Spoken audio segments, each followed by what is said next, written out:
Hey everyone, it is Tuesday, May 6th, 2014. This is Talk to Me Tuesday, number 135. This is not going to be a very crafty Talk to Me Tuesday because I didn't complete anything. Nothing. Zero, nada. I actually did complete a couple little things, but I can't even show you those because I don't have them anymore. But that's okay. Oh well, and they were little, so not really anything. Anyway, between helping my son with his schoolwork and dealing with some very stressful situations that have been going on in my life, I have not really had a whole lot of time to craft or drive to craft. So, yeah, but things are starting to look like they're getting on a little bit more even keel. Hopefully, you know, things will start looking up from here on out. I will keep people posted.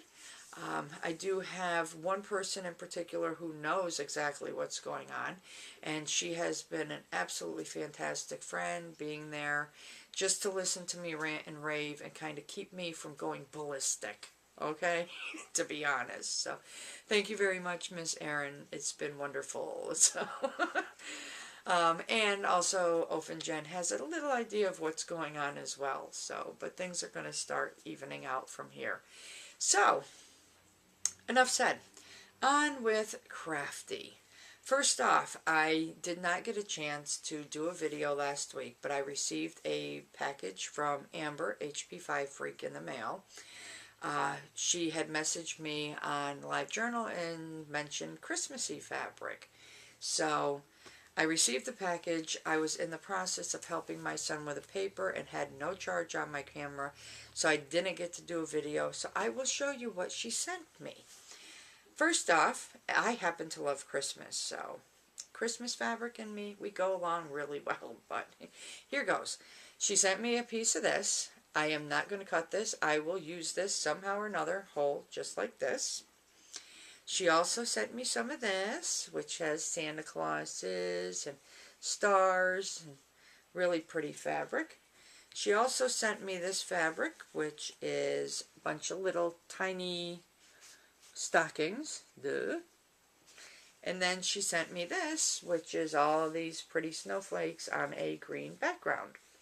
And I already have plans for this. There is a pattern tutorial out there called the Hot Dog Pillowcase, I think is the name of it. I'm pretty sure. Hot Dog Pillowcase. I know a couple members of TTMT, especially Miss Ofen Jen, have made several of these pillowcases. Very simple, very easy. And I do believe with all this fabric, minus this cute little piece here, I have more than enough to make at least one of those pillowcases, if not possibly two. So, yay! You will be seeing, hopefully next week, a nice Christmassy pillowcase. Biggest problem is having the room to cut it, because I have like this 19 by 12 inch cutting board, doesn't really afford a whole lot of room, so I will have to make sure to fold the fabric just right so I make sure I get the proper cuts on it. But hopefully next week you'll see that. So thank you very much, Miss Amber, for that. I showed this last week. I did not show you what's in it. Guess what? You're not going to see it again this week. I have everything made I need to complete this. I just have to finish it. So I am not going to let what's in this bag out until next week. Hopefully it will be done by then. And you'll be able to see what's been hiding in here. Yeah, how's that, huh? Keeping secrets. It's my job. This bag contains a project I'm working on. I'm involved in a Ravelry group called Smells Like Yarn. And each month the moderator chooses a dishcloth, and we do a dishcloth along each month. So this month is Holeless Mitered Cloth. And because this one isn't a lacy pattern, I decided to just go with the brown mix that I received from Alita. So there's that. It's kind of looking like a football, only because it can't lay out flat like it should. And I think I'm like maybe 20 rows total from being done with it. So you will definitely see that next week.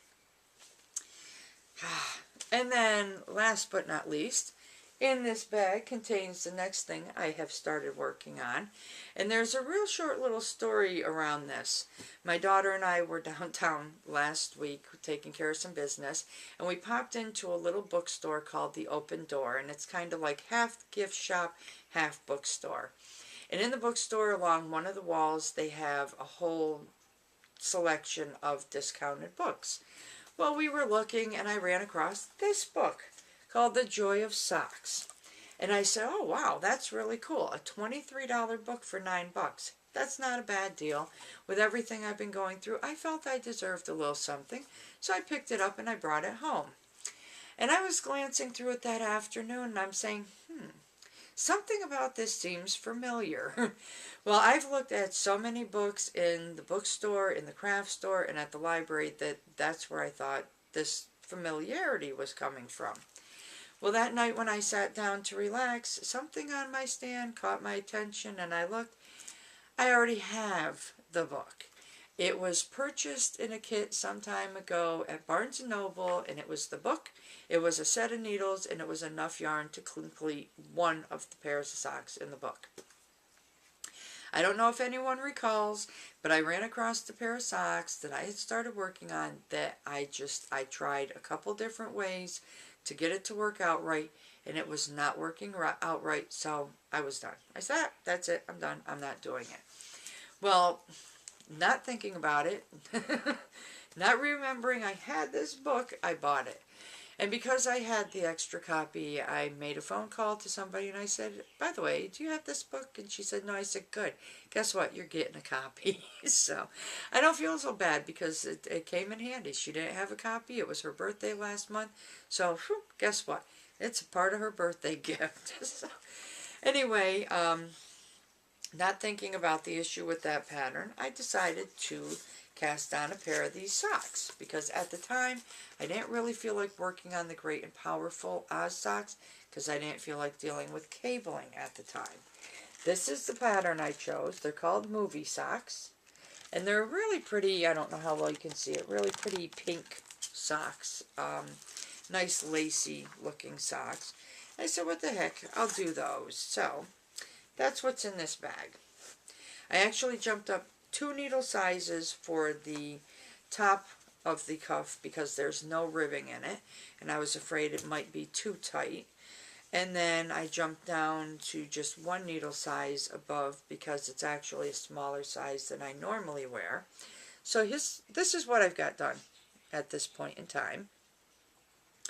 It looks a little big, but I am also using this very old yarn that's 75% wool, 25% cashmere. So I was thinking of possible shrinkage factor as well, and I didn't want to end up with a pair of socks I absolutely cannot wear. So thus the slightly larger needles. So there's that. But in working on this sock, guess what I ran into? A mistake in the pattern.